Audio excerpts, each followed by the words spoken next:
Greetings, royal family. Love and Hip Hop Miami. All right, so we on episode 7 of season 3. And this was a good episode, I have to say. I really like the emotional spin on this episode. All right, so thanks for clicking on the video. Let's get straight into it.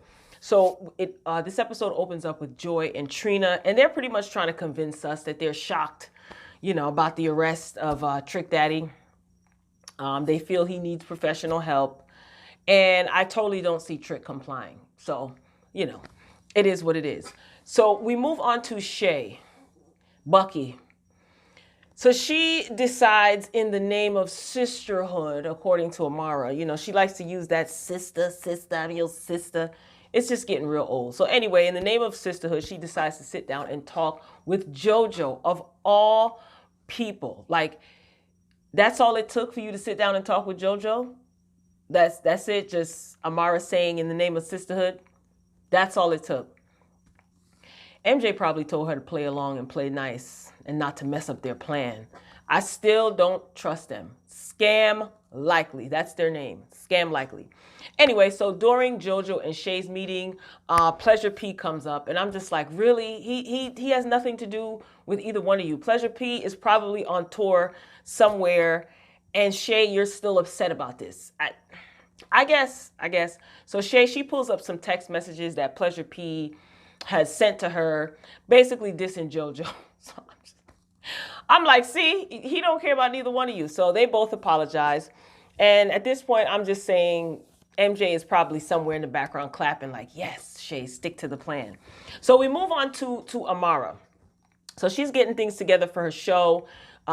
She's talking to the stage people. And guess who is chiming in right by her side? Yes, MJ, making suggestions and all. Now, I have a serious question, okay, as it pertains to MJ. Is MJ Stymie all grown up? Stymie from from the Little Rascals, the one that came out in the 90s, the one that had like Whoopi Goldberg in it. That one. Like, can someone please fact check that? Like, is that Stymie all grown up? Thanks in advance for fact checking. So Amara, she's totally stressed out in this scene. She's tripping because this is her first show that she did on her own. She better not say that too much because MJ, like I said, he is going to make himself her manager. I totally see it. Anyway, so she's stressed out because of the show. And also her father recently contacted her and wants to basically meet up with her. He does have cancer. He has been in and out of her life. He wasn't there for her when she was little. And she wants to reach back out to him, but she is afraid to tell her mother. Now, Stymie, MJ shares that his father was kept away from him and that he feels that children should have a relationship with their fathers. I don't disagree with that. Now, Amara, she did invite her father to her show, but Mama La Negra doesn't know, honey. So I don't know. This is a real touchy subject. Because everybody thinks differently and everybody has their own different experiences. But did you guys hear MJ say that he doesn't have a problem with Amara inviting her father? Like, what do you mean you don't have a problem with it? Like, who is Amara making this guy think he is? You know what I'm saying? Like, what does her inviting her father have to do with you? Anyway, I actually agreed with MJ saying that, our parents don't live forever, and him seeing his beautiful daughter on stage performing is a good thing. He did tell her that before the scene ended. So I don't disagree with him there. But anyway, I still don't trust him. So we move on to Uncle Trick. Now, let me tell you something. Trick is in his confessional. He said he is tired of people asking him about his arrest. He don't want to hear about any sirens, any handcuffs. He's, again, in his confessional, he told them that he says that they're basically going to use everything from this show against him. So he is laying low. He is keeping quiet. He is working and he is making his money. And he's smart. Smart man. This is not Trick's first rodeo. So he knows how this thing goes. So he don't want to see or talk to nobody, as he said. So he's telling like production in his confessional, look, we ain't talking about nothing negative. Again, this is him in the confessional. He's telling the producers, we ain't talking about no sirens, no handcuffs. We ain't talking about nothing having to do with this. And then he kind of like walks off. And I feel like that's right, Trick, because production will definitely try to trip you up in those confessionals. Trick has spoken. So good for you. I was here for it. So we move on to the next scene, and the Ratchet Rangers, they meet up and they decide to really move forward with this suggestion that Santana gave them. You know, Trina has canceled the girls' tour. She doesn't want her name attached to any of them whatsoever. That's fine. So they decide to meet up to kind of figure things out, how they're going to move forward with this tour. So they're talking about like names and who should they get to be the manager. So they're decided on names, right? And I think it was Chameleon. Is that her name? I don't remember. She's one of the Ratchet Rangers. She decided 3 the hard way. So I said, okay, that's cute. And then Suki suggests $2 hoes. Let me tell you something. I was not expecting that. So I bust out laughing. Suki, you got to think more of yourself, girl. But I think that she was just being silly. The final decision on the name was BAPS, the BAPS tour. You know, Black American Princesses. So, okay, yeah, we're familiar with BAPS and the name. I get it. So that's cute. So they all agree on that. Now, Suki, you start to see her get emotional. She starts crying because she's pretty much overwhelmed. Like, here it is. She has children and she's about to go on this tour again. You know, she's away from her kids because she's working so much. And, you know, I'm really rooting for these Ratchet Rangers. I really am, because they seem like they are really working hard. And yeah, they're rough around the edges, but that's okay. They're young. They have time to kind of like, you know, become a little more reserved. Right now, they're fun and carefree, but they do have children. And this is where the whole chasing the bag, you know, really gets real. And you see that it's not so glamorous. You know, that's the thing. Everybody's chasing the bag, but at what cost, you know? So they're consoling her and they're telling her, like, you know, it's going to be okay. I think Suki said that she had one of her children at 17 and she worked her way out of the hood. So her children don't know what it's like to be in the struggle, like in that type of environment, but she does. And she's basically working hard to not be in that position again. What is that on my mirror? Okay, sorry. I'm looking in the camera and something is like glazing across the mirror. Anyway, on the screen. Anyway, so we move on to Hoodrat. Now she visits her sister. Now she did have one sister that passed away, and she has her sister's children, King and Queen, I think she calls them. I think that's their name. And she visits her other sister, who also has 2 children of her own. And while Hoodrat is away working, she takes care of her nieces and nephews. So altogether, she has 4 kids that she's taking care of, 2 that are hers, and then her niece and nephew. And she lets her sister know that, you know, she's going on tour again, and she's going to be away. And her sister, Hoodrat's sister, is explaining to her that she feels overwhelmed and she doesn't have help. She's doing all of this by herself. You know, she's raising her kids plus 2 more.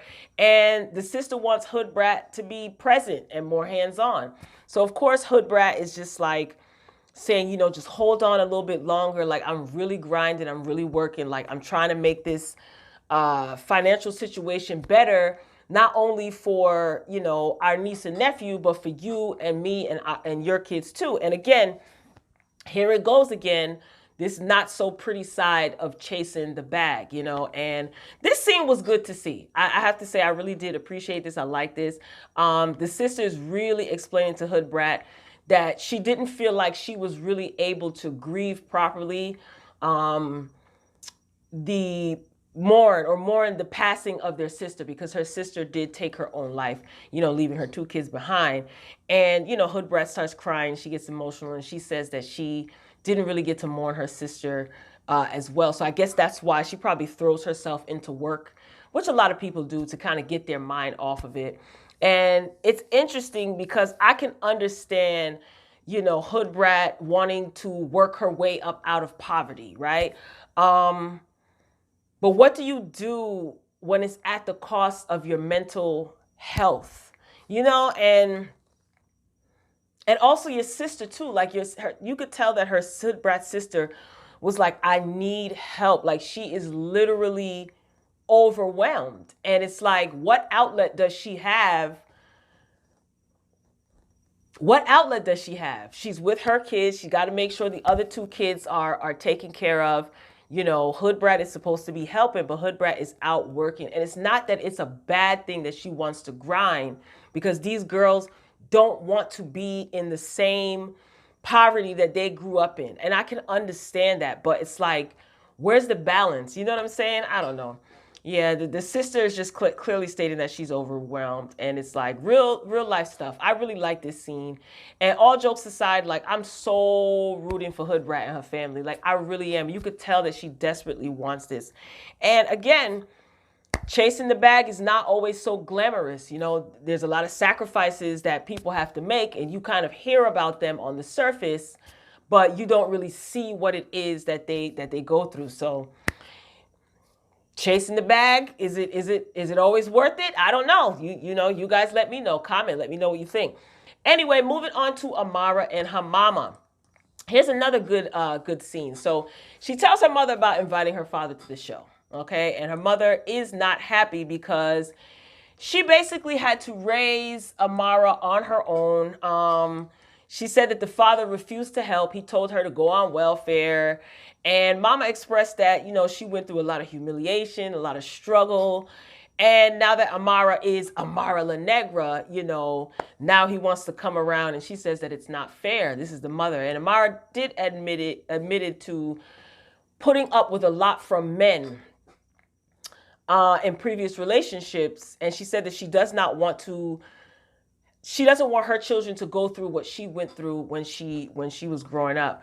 And she said that she put up with a lot from men because she didn't want to be alone, much like she saw her mother, you know, because it was just Amara and her mom, and she saw her mother being alone, and she said she didn't really want that. Now, if you've been watching my videos, especially recently, the Royal Culture podcast video that I did about Niecy Nash, and other videos, I do state oftentimes about relationships, any type of relationships, that they serve some purpose. And one of those things is to cure loneliness.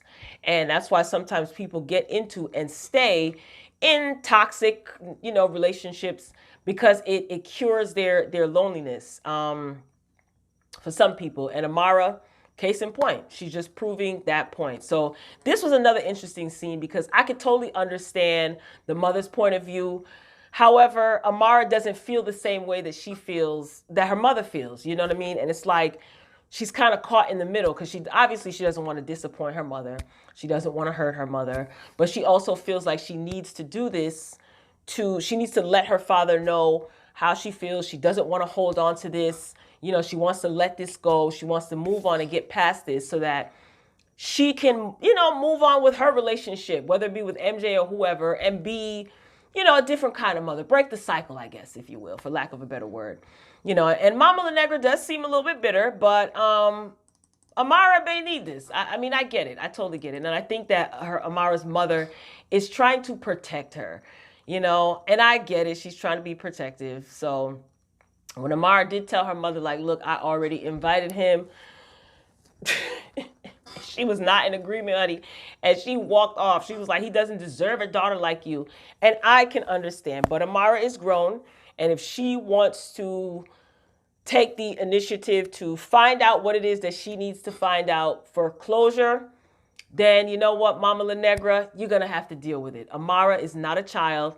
She is a grown adult. Okay? So this was another good scene. Moving on to Uncle Trick, okay? So Trick and Trina and Joy, they show up and they make their way through the kitchen of his restaurant. They show up to his restaurant. We see Alvin. Mind you, Alvin was Trina's assistant with the sparkly jackets. And now Alvin is, you know, on the buffet line serving food at Sundays. Listen, it's a job. It's a job. So anyway, so they make their way back into the kitchen, Joy and Trina, and they basically ambush Trick and tell him that he needs to take care of himself. Trick is saying that the rumors that are circulating are not true. He was sleeping in his car. All of a sudden, somebody came and knocked on his window and interrupted his slumber. He said that he feels great. Everything is great. Everything is great. So he's not trying to hear anything that they are saying. Okay. And as far as traditional medication, he says that he does not like the side effects. He said side effects. He said, Oh God, he made a joke. And I guess this is his way of coping, but it is what it is. You know, he said, this one give you diarrhea. This one you can't take if I'm pregnant. So I got to find out if I'm pregnant before I take this one. So, you know, Joy and them, they didn't appreciate that. They were really trying to have a serious conversation with him. But he's not the first and he won't be the last to kind of not go for traditional, you know, medication. So I didn't know he had lupus for 10 years. Listen, he's doing better than most. I'm just saying. Anyway, so Joy, she expresses that Trick, he needs to take his health seriously. He needs to go to the doctor, check up on himself. And she's nervous and scared. He wants to hear her say that she cares. So she says that she cares. And she's sick of this crap. And she wants him to really take his health seriously and his well-being. So he's standing there, and you can tell he looks like, okay, yeah, she does care about me. They're not telling him anything Trick doesn't know. And I feel like he's older, he's stuck in his ways, and he's going to do what he wants to do. You know, he's the type of person, if it ain't broke, don't fix it. So, but I'm really shocked that it's been 10 years that he's been living with lupus. And again, he is doing better than most people. Back to Amara. It's showtime, okay? She is a nervous wreck backstage, getting ready. She's nervous. Is her father going to come? Is everything right? You know, she's just a nervous wreck while she's getting ready. So Amara ends up hitting the stage after she says her prayer with her dancers and her crew, looking like a melanated tangerine, okay? And she did a great job. I do enjoy her performances, like when I see her on stage and stuff. She always does a good job. She's a great performer, you know. All the theatrics on the stage. She has great stage presence. She interacts with the audience, so good for her. So her father did show up, okay, while she was performing, and she noticed him. And you could tell it kind of gave her a little bit more confidence. So I like that. Toward the end, Amara and her father, after her show, they were talking. And Amara is very articulate. She's very articulate, and she can really... She expressed herself beautifully, like to her father, I think, right? And I don't know if this was rehearsed, okay?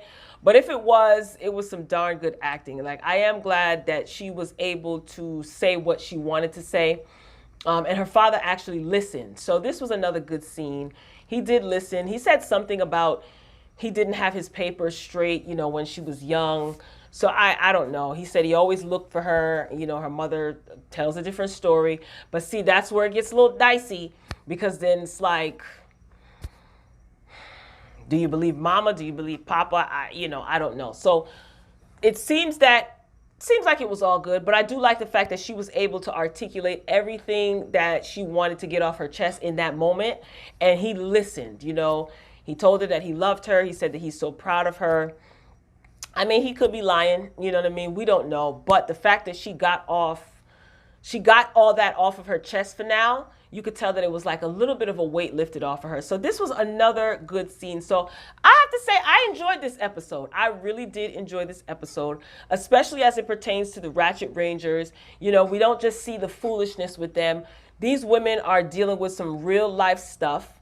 And you know, they were a little vulnerable, and we got to see that. Like I said, I'm rooting for the Ratchet Rangers. I really am, because they have children, you know, and families to take care of. And again, there goes that chasing the bag. You know, it sounds good, it seems good, but it does come with a price, okay? A hefty one. So that is it. I don't know what's going to happen next week. I am starting to not look at the episodes, the previews for next week. I want to be pleasantly or unpleasantly surprised. So be sure to get down in the comments, ladies and gentlemen. Thank you for making it to the end of the video. I appreciate you watching. If you enjoyed the commentary, be sure to hit the like button. Check out some of the other videos. And if you haven't subscribed, consider doing so. We would love to have you here in the royal family. So get down in the comments, share your thoughts, let me know what you thought.